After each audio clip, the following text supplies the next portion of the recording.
दोस्तों हमारे जीवन में जो हो रहा है या होने वाला है वह विधि द्वारा पूर्व निर्धारित होता है।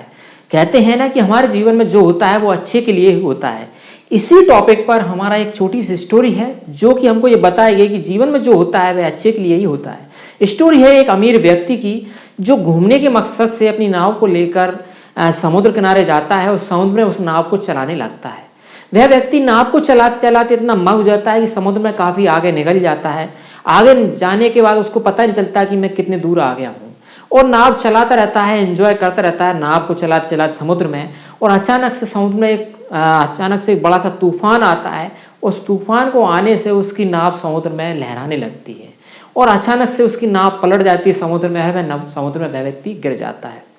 इसके बाद वह अपनी जान बचाने के लिए उसको तैरना आता है तो तैरते तैरते लहरों के साथ चलता रहता है, तूफान के साथ जाते जाते, और एक ऐसे टापू के किनारे पहुंच जाता है जहाँ पे समुद्र के बीच में वह टापू है। और उस टापू किनारे वह पहुंच के जाके एक सहारा ले लेता है और टापू के किनारे पहुंचकर वो देखता है कि सुनसान जगह है, यहाँ पे दूर दूर तक उसको कोई देखने को नहीं मिल रहा है। वो समझता है कि अब मैं यहाँ पे अकेला पड़ गया हूँ, सिर्फ जान बचाने के लिए मुझे इस टापू पे जाना चाहिए। अब टापू किनारे बैठ के सोचता है कि मैंने ये क्या किया, मैं यह कहाँ पे आ गया। इसके बाद उसको टापू पे एक झोंपड़ी दिखाई देती है तो उसको लगता है कि इस झोंपड़ी में कोई रहता होगा, मैं जाता हूँ भूखा प्यासा इस झोंपड़ी में जाकर कुछ मेरे खाने पीने को मिल जाएगा, मुझे कुछ मदद मिल सकती है यहाँ से।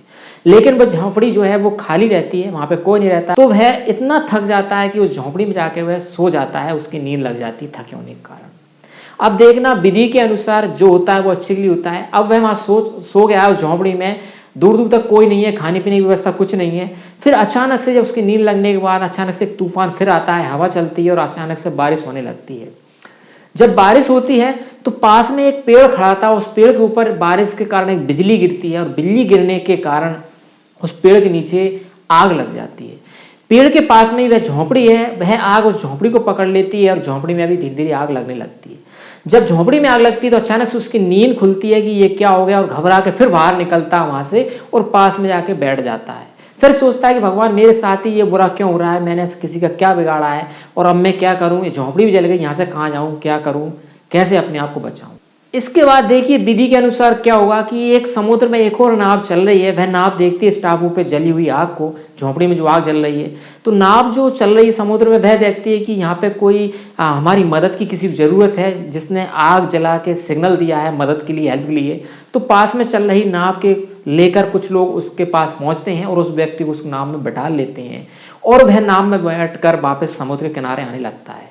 जब उसको समुद्र किनारे लाते हैं तो वह सोचता है कि हम इस संसार में कुछ भी नहीं कर सकते, जो होता है अच्छे के लिए होता है। देखिए वह समुद्र में गया, नाव डूबी उसकी, यदि नाव नहीं डूबती, तूफान नहीं आता तो वो पता नहीं कहाँ निकल जाता। नाव डूबने के कारण वह समुद्र किनारे उस टापू पे पहुंच गया और टापू पहुंच गया, यदि उस झोंपड़ी में सोता और उसमें आग नहीं लगती तो फिर वो पता नहीं कब तक वहां पे पड़ा रहता। तो भगवान ने करिश्मा किया और झोंपड़ी में आग लगा दी, जिससे सिग्नल हुआ और सिग्नल के कारण उसको लोग बचाने पहुंच गए। तो उसने फिर ये निर्णय किया कि भगवान ने जो भी किया अच्छा किया, मेरे जीवन में जो भी हुआ अच्छा हुआ और आगे भी जो होगा वह अच्छा ही होगा। इसके बाद उसकी पूरी लाइफ बदल गई और जो भी पैसा कमाया था, धन दौलत कमाई थी, वो उसने सत्कर्म में लगाना प्रारंभ कर दिया और इस पर में उसकी इतनी आस्था बढ़ गई। तो जो भी काम है वो बिल्कुल गलत रास्ता उसने बंद कर दिया और सही रास्ते पे चलने प्रारंभ कर दिया। तो इस कहानी से, इस स्टोरी से हमको यह सीखने को मिलता है कि हमारे जीवन में अभी जो चल रहा है या आने वाला है, होने वाला है, वह पूर्ण निर्धारित है। हमको उसके लेकर घबराने की जरूरत नहीं करना चाहिए, हमको चिंता नहीं करना चाहिए, लेकिन हमको प्रयास करते रहना चाहिए कि हम जो विषम परिस्थिति है उससे किस तरीके से निपटें और अच्छा समय हमारा शुरू हो जाए। तो ये एक छोटी सी हिंदी स्टोरी थी जिसका टाइटल था, शीर्षक था कि जो होता है हमारी लाइफ में अच्छे के लिए ही होता है। दोस्तों बताई गई यह स्टोरी अच्छी लगी वीडियो को लाइक करें, मित्रों के साथ शेयर करें। इसी प्रकार की आगे और भी कुछ मैं छोटी छोटी मोटिवेशनल स्टोरीज इस चैनल पर पब्लिश करूंगा, उनकी भी नोटिफिकेशन आप चाहते हैं तो सब्सक्राइब कर लें हमारे Ashok Saini official YouTube channel को। मिलते हैं इसी प्रकार की एक और नॉलेजेबल शिक्षाप्रद स्टोरी के साथ, तब तक के लिए नमस्कार दोस्तों।